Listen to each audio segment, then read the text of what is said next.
Well, thank you very much for your patience. We would love to hear your question. Thanks. My question actually comes back to some of the infrastructure that we have to invest in. And on a scale of 1 to 10, A, Stephen, how important is it? And B, if we're not going to use taxes, you talked about FDIs, foreign direct investment. So is that the only solution that you can come up with to actually build what we need to build? For infrastructure, you mean? Yeah. So I want to separate it into public infrastructure and just regular infrastructure. Well, I'm talking about transport. Got it. And making the city more efficient. Yeah, so when it comes to foreign direct investment, when it comes to public infrastructure, it becomes a bit difficult for us in the United States because even though we think we're a country of our own in Los Angeles and we would like to act like it, Washington, D.C. disagrees. So there's something called CFIUS, which is a Congress Committee on Foreign Investment in the United States, where they oversee certain transactions for foreign companies that are investing, and they could block those investment if it basically poses a national security issue. And transportation project has been put in the category of potentially a national security issue. A lot of these foreign investments that are coming in, sovereign wealth fund and such, when they're investing, they want equity. We can't give public land, just basically private foreign companies' ownership of public lands. So basically that becomes part of the issue. And second, for these public transportation projects, sometimes we get matching grant from the federal government. And when that happens, you also have certain restriction in terms of getting foreign company. So most of those funding right now for this public infrastructure are actually completely self-financed. We're looking at public-private partnership model, but it's been challenging as well.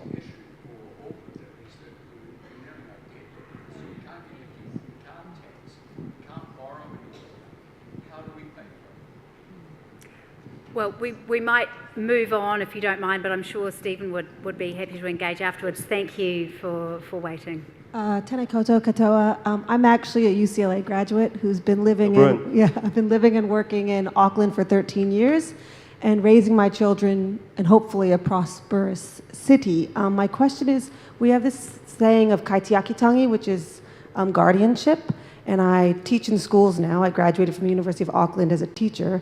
And my question is regarding your incentives to private partnerships. So when you made that carbon neutral move, what were your relationships to the national government and to the local Los Angeles government to make that push to incentivize private business to work with city to have the carbon neutral cars and have such a successful experience? It was, again, I summarized everything, the good, the bad, and ugly. It wasn't as smooth as I talked about. Actually, there was a lawsuit by the American Trucking Association that didn't agree with what we tried to do. It went all the way to Supreme Court. We lost certain component of it, and we won the majority of it, and we were able to force it through. So the environmental regulation actually kept in place, but there are certain components where we actually wanted the trucking industry to provide healthcare for the independent owner-operator drivers, because since they're driving and they're not able to structure their own time, many feel that they are now employees. If you're an employee, then you should have to pay for insurance and such. So that was the fight, and that was the fight that we lost in the Supreme Court. However, the environmental issues were there. When it comes to incentives, what we did is about air resource, because California, like I was saying, is so stringent on the environmental regulation that we decided that we have to invest and create these incentive programs to make sure that we encourage other folks to invest that way too. So we took a part of the state grants and we took a part of our revenue, combined it together to give these incentives to the private sector because we need the carrot and the stick, because most of the money will be borne by them. But later on, once we're able to correct the pollution issue and we're able to smooth out the process, we know that we're going to have increased capacity. We're growing the port, but both ports, but we're growing it green, and we're lowering the carbon emission and the carbon footprints. So that way, you're actually expediting the process, and we're seeing an increase in the cargo that's coming in, producing more money for the local community. So it became a win-win situation, but it's if you look at the CTP, a Clean Truck Program through the Port of Los Angeles, and you can actually Google it, and there's a whole report about it. Many sleepless nights. If you're not sleeping, you could read through it, but it's not a smooth process. None of these policies I talked about were ever smooth, and it took over 10 years to get to. I just have 20 minutes, so I summarized and gave you the rosy version. Thank you very much, Stephen. Well, picking up on that theme of the sort of the broader environmental and other concerns, I have a question here from Slido. Are our indicators, when measuring the economic growth of a city, too focused on the financials and not enough on the physical and human geography? Yes. So, Stephen, if you'd like to answer that, or our other panellists, please go ahead. We agree completely. It can't just be the financial aspect, because if you address only one issue, eventually it's gonna the problems are gonna surface in another way. And that's why we had enough experience to understand that you have to really have a holistic and comprehensive solution. And because of that, we actually have a lot of regulations within the Los Angeles region in California that people feel are too onerous, and that's actually chasing some of the businesses away. And then many businesses are saying it's too punitive. So it's never a win-win situation for us in many ways. And I think the motto for many elected officials is that if you piss off everybody a little bit, you're actually winning. If only one party is happy, you have other parties that are going to be very unhappy with you. So what we do is, when we look at any project development, you actually have to have a community component to it. And we have systems in place where, have neighborhood councils, where if a project's going to go through, you should get the community's engagement and their approval before going forward to city council. So there are multiple steps that are in place. That makes the process extremely long and expensive. And that's one of the reasons that we're not able to get development as quickly as possible to create the housing solution that we want. However, it's a catch-22 situation. So we're really doing a good job, because a lot of people are angry with the city. So unfortunately, that's coming at the expense of overall not having enough housing. But when we do have housing projects, a lot of times it actually takes care of the community members in many ways. Not every situation, but I think there's a full effort attempt to make sure that there are components of it that takes care of the community. So maybe a kind of a long-term vision is really needed to address some of those issues. I mean, well-being is obviously a very hot topic in New Zealand. Nick or Tony, would you like to comment on that question? No? Well, the wellbeing budget, of course, is coming up on May 30th. And I wrote in my weekly commentary last week, don't come to us bank economists to give you great insight into whether what the government is doing there is likely to affect homelessness rate or anything like that, because that's not where we've done our research over the years. But I guess what I'm looking to see from the wellbeing budget is the creation of a set of measures by which we can start to gain insight, actual insight, into where the areas of greatest failing, lack of success may lie. And it's only when you get that sort of insight can you then start to direct resources, even on an experimental basis, towards those areas of need, as opposed to just some sort of blanket approach to everybody around the country, etc. So I'm looking forward to measurements of these aspects of well-being that we can actually make some decisions on starting in the budget. Great, thank you. A question from the audience, please. Thank you. I'm Gloria from the Necessity Foundation, formerly known as Chinese New Settler Services Trust. And my question goes to Stephen. And it's actually, your speech is quite inspiring and informative, because I knew that you started from social work and now you're quite an expert in economic development sector. So for our organization, actually, to achieve the successful development, we always want to develop some social enterprising on top of the social services development. So we want to check with you, can you share with us about some successful examples about the social enterprising in Los Angeles? So are there any good examples that we can learn? Got it. Yes, there are. It's always complex, so I'm trying to get you the simplest way to talk about social enterprises that have actually been successful.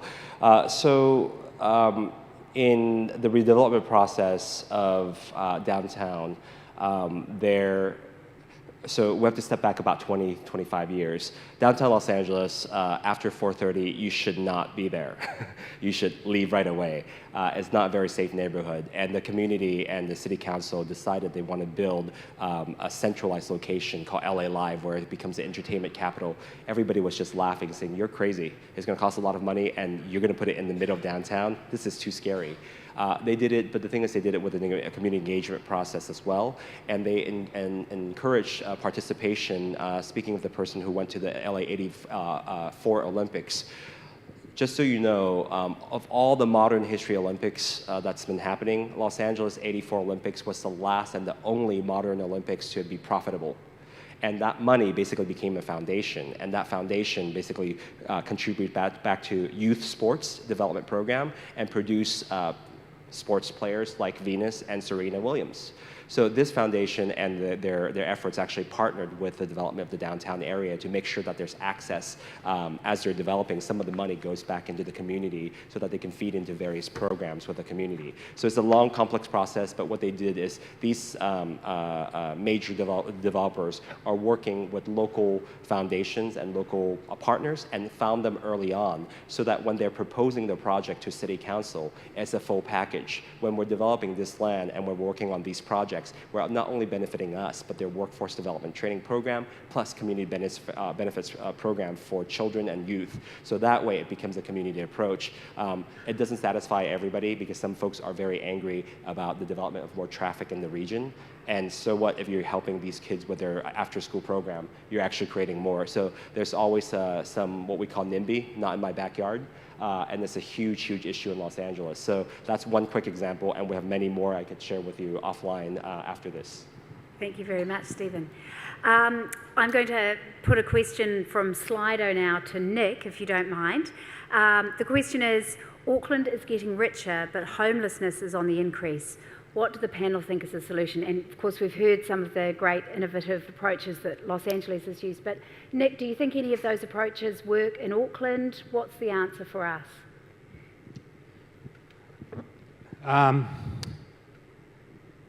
To the extent I can, talk about homelessness, my understanding it's actually a really complex issue in terms of trying to figure out the causes rather than the symptom of people just getting people off the street. So why are they in the first place? And there's all sorts of interventions that are possible around people not ending up on the streets and homeless.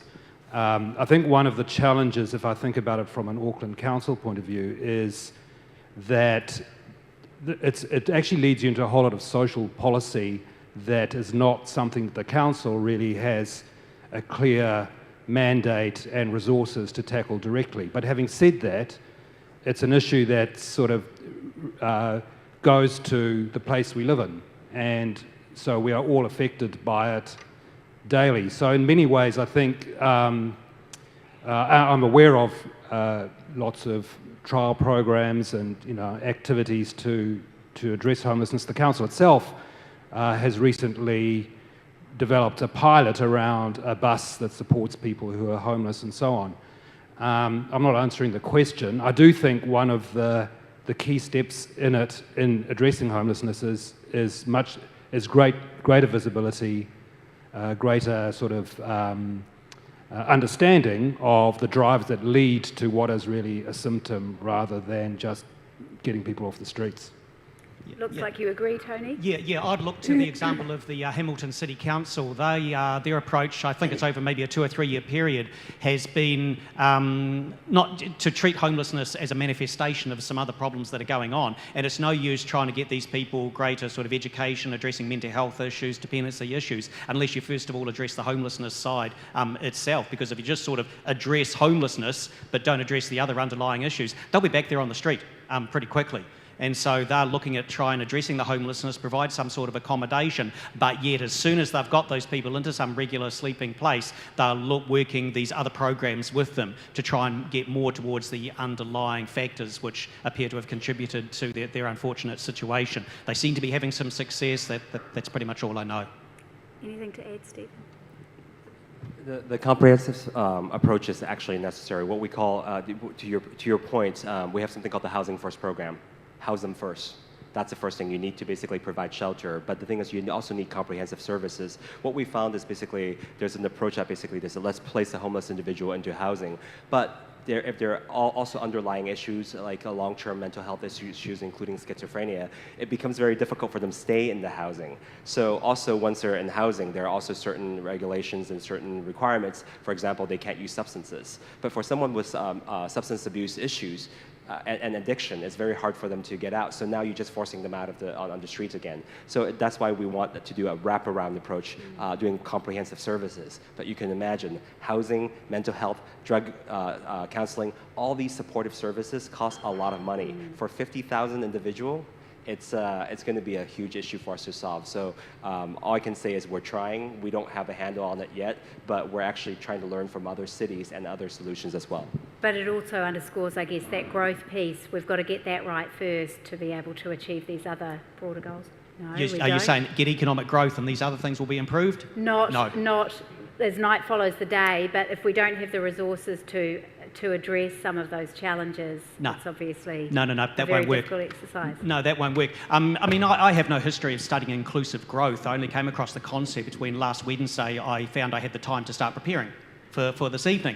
And so, oh my God, inclusive growth, what is that? And so I've spent sort of the weekend going through various papers, Brookings Institute, academic papers, etc., looking at the idea of inclusive growth, which really only sort of popped up as a term from about 2009. And it's risen because over the past 30 years, we've seen an increase in inequality within countries, not internationally, but within countries. And it's concentrated in the cities. And the bigger the city, the greater the growth and inequality.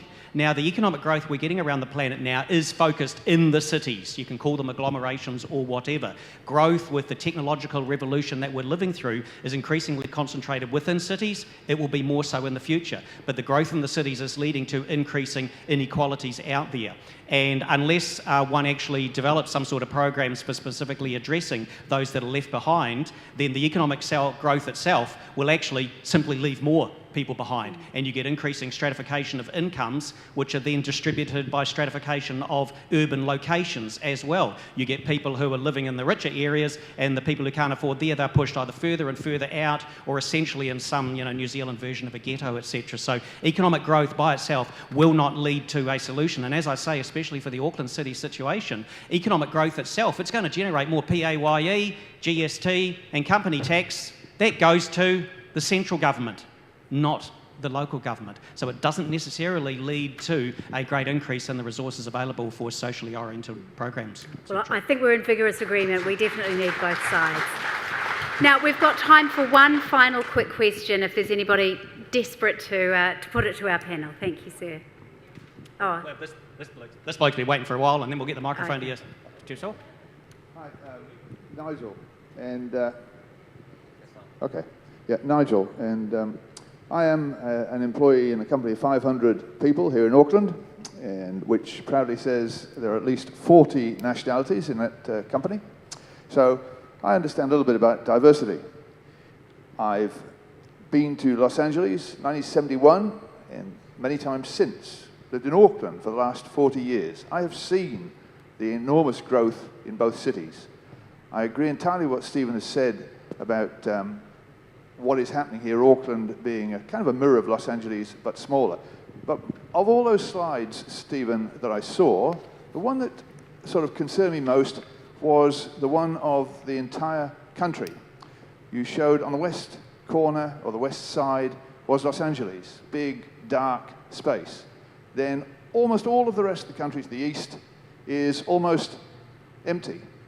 And my question is, do you think you need to bring the rest of the country along with the Los Angeles story?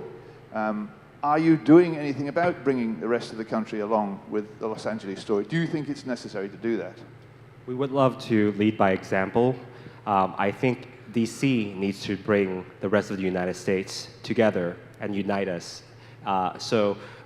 What we can do is, because we don't have the jurisdiction to mandate and lecture other states and other regions, they all have their own unique individuality, and that's why we respect them. What we're trying to do is show that our way of inclusivity and working together and embracing diversity is actually helping our economy grow. And we want to share that pie with everybody else, because a lot of times LA might not be the right region for them. They actually need to reach a Chicago market. They actually need to reach a Kentucky market. So please go there, but sometimes they're facing issues. I was working with an investor, and they brought their company into another state. I'm not going to name which state. And they also have an open carry rule, which means they can carry their gun. This family moved there with their company. They sent me a picture because apparently this grocery store where this person didn't like the look of immigrants in their neighborhood, so he flashed his gun with the wife and the young child there. So they were so nervous that they decided to quit that company and move to Los Angeles. So I think it's a lesson learned is that basically sometimes with immigrant population coming in, and for Los Angeles with embracing it because we're an immigrant region, but some other regions are not quite there yet, and we can't force them to. So we're showing them the way, but now they're looking at, a lot of folks are looking at us like we're the elite of the East and West Coast, and they can't relate to us. I don't agree with that. I think we can be one, but it's just we need to communicate effectively, but sometimes, let's be honest, we can be a bit smug. So it comes off rubbing off the wrong way with some of the other countries. But I think overall, Los Angeles would love to work very closely with the rest of the United States, that we can share that prosperity with everybody else. Well, thanks so much. Sadly, we have run out of time for more questions, but I'm sure we could be here all night with these three fantastic speakers. I think we've heard a lot tonight about the importance of embracing diversity, of trying to ensure that we bring all of our communities along with us. The importance in particular of infrastructure, I think, has been a theme that we've heard all the way through the comments tonight. And as part of that picture, of course, we need to generate the right sort of investment, whether locally or from overseas. So it's been a fantastic discussion, and I'd like to thank our three panellists, and in particular Stephen for his great keynote address. Could you please join me in thanking Stephen Chung, Nick Hill and Tony Alexander.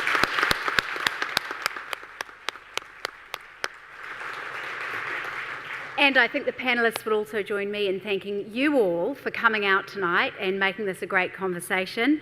And also, of course, to those watching online, we really appreciate your generosity in joining in to try and find some solutions to these challenges. Now, our next Auckland Conversations will be on making Auckland an age-friendly city. Bit of a change of pace there. So if you'd like to come along, we would love to welcome you there. It will be happening on the 13th of June at the Crown Plaza. And if you'd like more information about that or any other upcoming Auckland Council events, please go to the Auckland Conversations website. And meanwhile, Ngā mihi, thank you so much for coming tonight, and enjoy the rest of your evening.